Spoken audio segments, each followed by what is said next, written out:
Hey, welcome back, you guys. Today we're going to talk about free body diagrams and vectors. Now, while I got your attention, I'm going to tell you, you need to bring in some tubes. We're going to be building rockets, and I'm not going to supply much of anything. You're going to have to build these rockets from scratch. So I advise you to bring in paper towel tubes, tubes from gift wrapping, any Pringles cans, anything you can to use as a tube. Here's the equations that we've been using. Notice that I've got some new ones here that we're going to be talking about here in the next couple of days. Friction, learning objectives. You guys are going to learn how to construct free body diagrams, force diagrams. So a little review here. Newton's first law. An object in motion stays in motion in a straight line unless acted upon by an unbalanced force. A push or pull will cause the object to speed up, slow down, or change direction. So what we're saying here is an object at rest is going to stay at rest, according to Newton's first law, if the forces are balanced, which means they interact and cancel out each other. An object in motion is not going to accelerate, is what this is saying. All right, it's going to stay at 0 meters per second squared. It's going to stay in motion. It's going to stay in the same speed in the same direction. Basically, Newton's first law says objects keep on doing whatever they're doing unless they're acted upon by an unbalanced force. Okay, today, getting into what we're going to talk about, free body diagrams. Free body diagrams are used to show the relative magnitude and direction of all forces acting on an object. Now, a free body diagram is going to typically be represented by a box, and then we're going to show the forces that are coming out of it, or that are acting on that object coming out of the box. Down here, you can use the force of gravity, or you could use FW. Typically, we're going to use FW. FA is the force, or FAPP. A lot of times we just use FA. The normal, we just put an N. You don't have to say the force that's the normal. The force friction, a lot of times we're going to say FF. These are all subscripts. FW, FA, and just a big N right here, and then F subscript F. So remember, box, draw your arrows coming out of it. Don't worry about trying to draw the actual object. What this is saying is that there's not always going to be 4 different forces. There could be 1, 2, 3, 4, 5, several different forces acting on it. So let's get right into this. What's going to happen here is I'm going to give you guys several examples, and I'm going to try to help you draw it. You should be drawing it right along as I'm going over the video here. And then I'm going to show you what it should look like. So in this case, we've got a book is at rest on a tabletop. Diagram the forces acting on the book. Well, we got a box to represent that book. All right, it's at rest, which means it's not moving, so there's no frictional forces necessarily at play. There is weight pulling down on it, so I would have an FW, and then there's an arrow coming up, which would be your normal force. So you should have something that looks like this. Again, we're going to use some different acronyms or letters or whatever to represent these forces.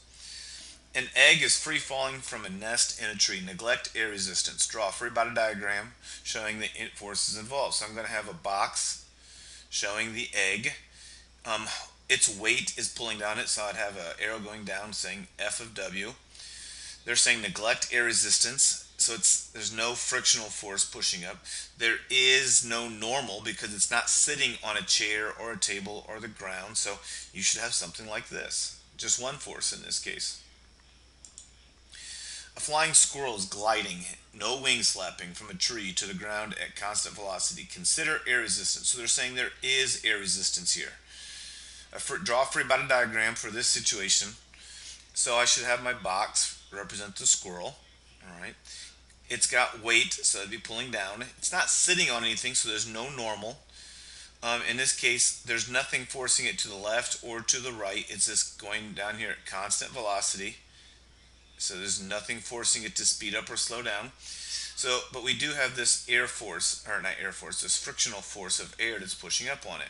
So you could say FF, or you could use the one like they do and just say air. A rightward force is applied to a book in order to move it across the desk. Consider frictional forces and neglect air resistance. So they're saying there's no air resistance. Construct a free body diagram. Let's see what this one looks like. Well, we've got this box here for the book. All right, there's a rightward force, so I would say have an arrow going to the right of it with an F and an A. It's sitting on the table, so there is a normal force. Why is there a normal force? Because there is weight. So I'd have weight coming out of the bottom of it, FW. If it is moving to the right, then there has to be a frictional force moving it to the left, or slowing it down going to the left. So this is what we'd have. Skydivers descending with constant velocity. Consider air resistance. So we're allowed to look at air resistance. Draw a free body diagram. A box for the skydiver. It's got weight pulling down it, so FW. There's nothing forcing it to go to the right or to the left, so there's no forces in the horizontal direction. And it says consider air resistance, so we do get to say there's this air resistance pushing up on it, probably from the parachute. Should look like that. Man drags a sled across loosely packed snow with the rightward acceleration. Draw a free body diagram to represent this. So I'm going to have a box, right? And it's on snow, so there is a normal pushing up. It's got weight, so there should be an FW going down. He is dragging, so he's pulling it to the right.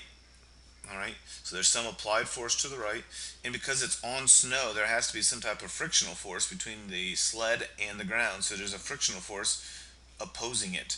Now you could have your FA going to the left and the frictional going to the right. That doesn't really matter. So you should have something that looks like this. Now in this case, notice they have the friction being smaller than the applied. So what is that insinuating? That is insinuating that the object is actually accelerating, all right, to the right. All right. This, by the way they have this drawn, you'd have to assume that it's continuously accelerating, going faster and faster and faster to the right. All right, the football moving upwards towards its peak after being booted by the punter. Draw a free body diagram. Well, my box for the football. This is after it's been punted. So it does have weight pulling down on it. So you could say there's air resistance, all right, if you wanted to, but air resistance would be opposing the direction it's going, and if it's going up, that means air resistance would have to be going down. So you could have two going down. There's no force pushing it to the right or to the left. So you should have something like this, except you might have, like I said, had another force on here, force of gravity and the force of air resistance. Now here they're saying there's no air resistance. It's not a windy day.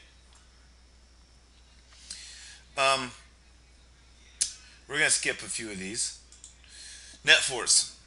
Let's take a look at what happens when unbalanced forces do not become completely balanced or canceled out by other individual forces. An unbalanced force exists when vertical and horizontal forces do not cancel each other out. So here's an example. We've got some type of force of tension pulling up of 1200 newtons and gravity, its weight, pulling down of 800 newtons. Well, that means there is a net force on this object of 400 newtons. This would be a negative because it's down, positive 1200, so there's a net force of 400 newtons. This object is going to be accelerated, all right? It's going to go faster and faster and faster in the upwards direction. In this case, all right, if I'm looking at this, the normal and the weight are canceling each other out, so it's not moving up, it's not moving down. There's this frictional force of 20 newtons, which tells me that it's slowing down. All right, it is slowing down. It's not going to continue the same speed. So think of it this way. All right, if we have two 5 Newton forces to the right, we end up with an overall 10 Newton force to the right, which means that it would accelerate. It'd be going faster and faster and faster. Here are balanced forces. All right, so this was unbalanced. These are balanced forces because we end up with 0, 5 to the right, and negative 5, meaning 5 to the left. Here, these are unbalanced because we have 5 to the right and 10 to the right for 15. Again, unbalanced forces, a net of negative 5, which all it means is 5 to the left. And then here, unbalanced, negative 10 or 10 to the left. And then this is in the upwards and downwards direction, which gives us a net force of 5 newtons up. So this object would be accelerating in the upwards direction. All right, let's look at this car. Now, these are some dots that they've given us to let us know if this object is balanced or unbalanced, meaning the force is acting on this car. So as I'm looking at these dots here, these dots start out really close, and then what starts to happen to the dots? It looks like they're getting farther and farther apart. So what must be happening? Well, I'm going to assume that this object, this car, is going faster and faster, so it's accelerating. All right? The only reason it'd be going a farther distance is if it's going faster from here to here than it was during this time period. And then here to here is farther than what this distance was, so it must be going faster, which means it's accelerating. So this is unbalanced. Here, these dots appear to be the same distance all the way across, so I would say this is a balanced force. And then this one right here, is slowing down, which means there must be a force pushing it to the left, maybe brakes or something. So this one here is an unbalanced force. What I want you to be able to do, all right, is explain to me, all right, why this is balanced or unbalanced, why is this balanced or unbalanced, and why is this balanced or unbalanced. Hey, I hope that was informational for you guys. These are the things that you should have known for this. I mean, hopefully when this is over, what is a net force, all right, and how to basically construct free body diagrams. I'll catch you guys on the flip side.